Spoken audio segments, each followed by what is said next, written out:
Assalamualaikum warahmatullahi wabarakatuh. Alhamdulillahirabbil alamin. Hamdan na'imin, hamdan syakirin. Amma ba'. Anak bapak sekalian yang bapak sayangi, hari ini kita akan belajar mata pelajaran Al-Quran Hadis. Sebelum kita belajar, marilah kita bersama berdoa. Dengan berdoa, insya Allah setiap apa yang kita lakukan, setiap apa yang kita perbuat akan selalu mendapatkan keberkahan dari Allah Subhanahu wa Ta'ala. Berdoa silahkan.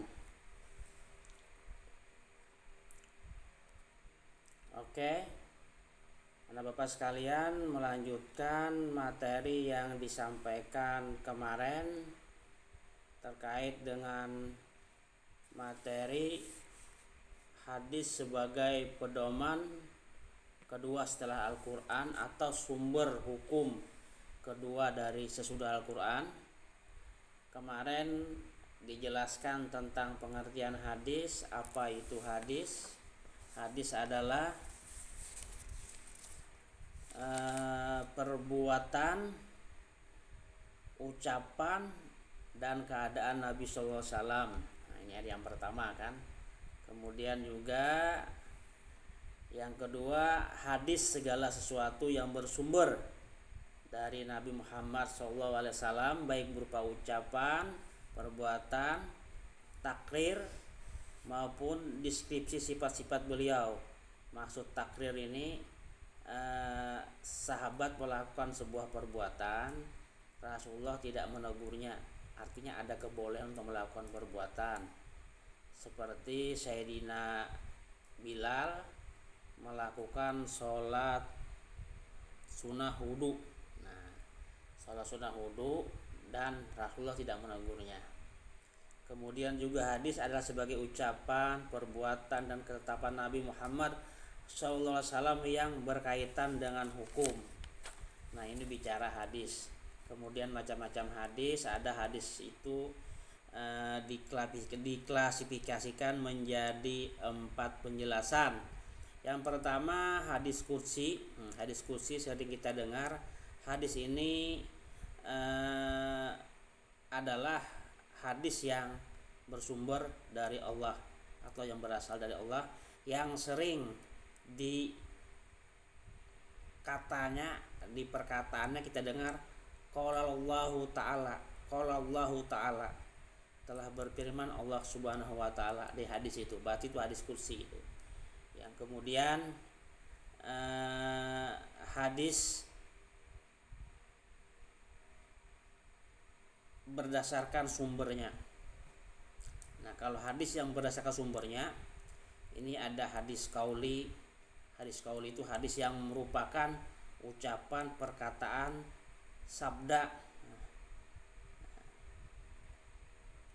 Jadi hadis qauli ini hadis yang memuat semua perkataan Nabi Muhammad SAW. Nah, kemudian juga ada lagi hadis fi'li. Hadis fi'li ini hadis yang kalau dalam bahasa Arab, fi'li itu adalah perbuatan. Jadi perbuatan atau tingkah laku. Nah, jadi hadis fi'li ini adalah hadis yang perbuatan dan tingkah laku yang dilakukan oleh Rasulullah SAW, itu yang berkaitan dengan ibadah, hubungan antar sesama.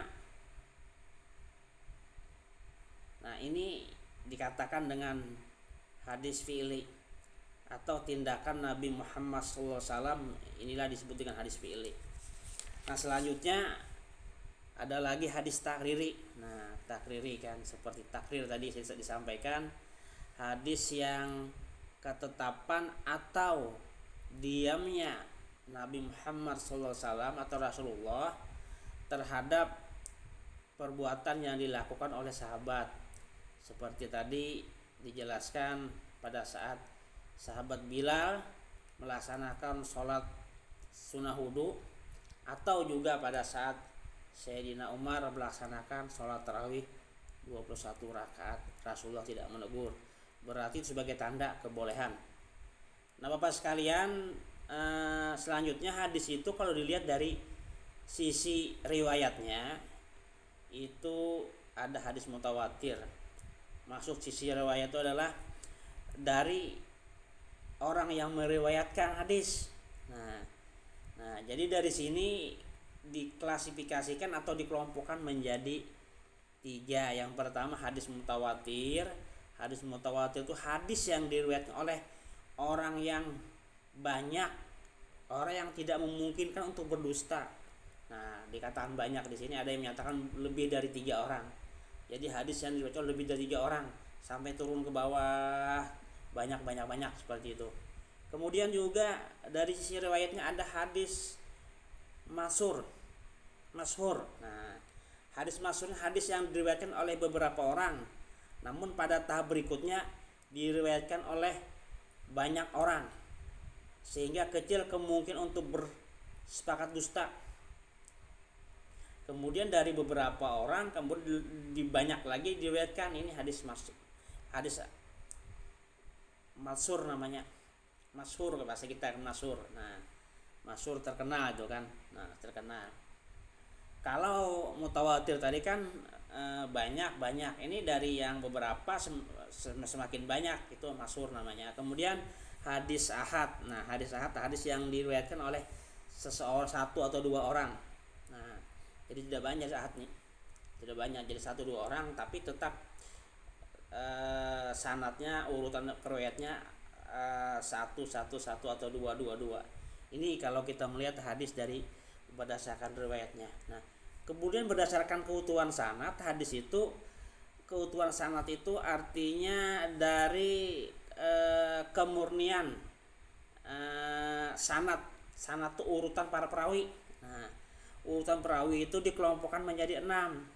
Yang pertama hadis mursal, hadis yang salah satu perawinya tidak dijumpai secara langsung, maksudnya periwayatnya itu tidak dijumpai secara langsung. Sumbernya di mana? Bahasa sumbernya. Nah, kemudian kalau yang kedua hadis munqati, hadis yang terputus pada salah satu periwayat atau dua periwayat. Nah, kan dari Rasulullah, sahabat, tabiin, tabiin terus gitu kan. Nah, ada terpotong 1 atau 2. Nah, setelahnya itu ini munqati. Kemudian hadis mu'dhal, yaitu hadis yang terputus pada 2 generasi perawinya. Nah, ini kalau tadi kan sahabat, rabi, sahabat, tabiin. Nah, di bawahnya 2 generasi terpotong, itu namanya hadis mu'dhal. Kemudian hadis mu'allaq, yaitu hadis yang terputus selama 5 generasi. Panjang banget hadisnya kan lah.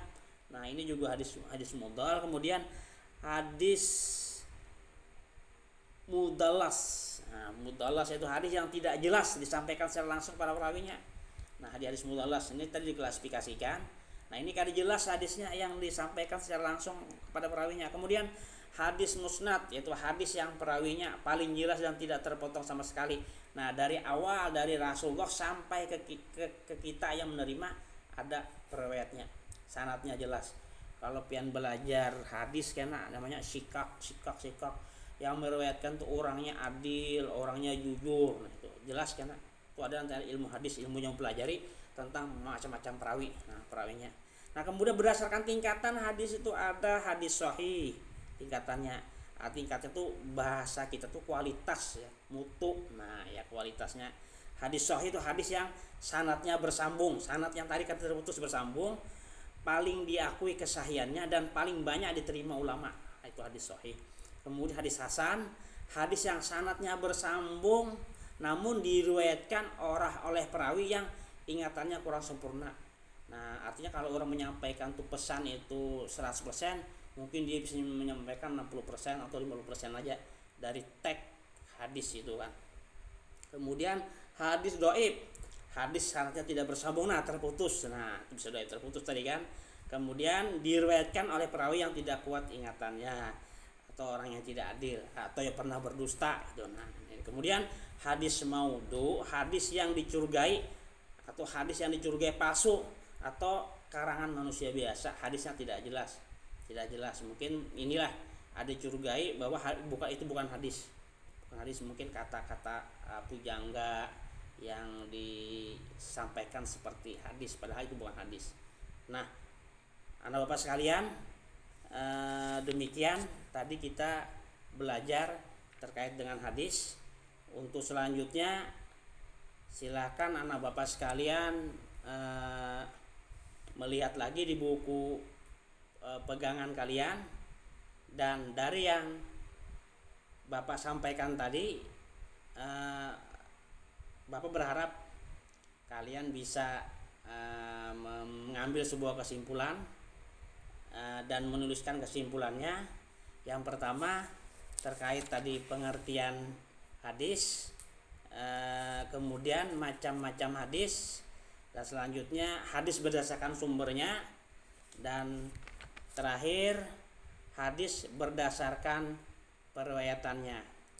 Demikian yang bisa saya sampaikan. Mohon maaf segala kekurangan. Akhirul kalam, sekali lagi silahkan disimpulkan sesuai dengan apa yang bapak sampaikan tadi. Akhirul kalam, assalamualaikum warahmatullahi wabarakatuh.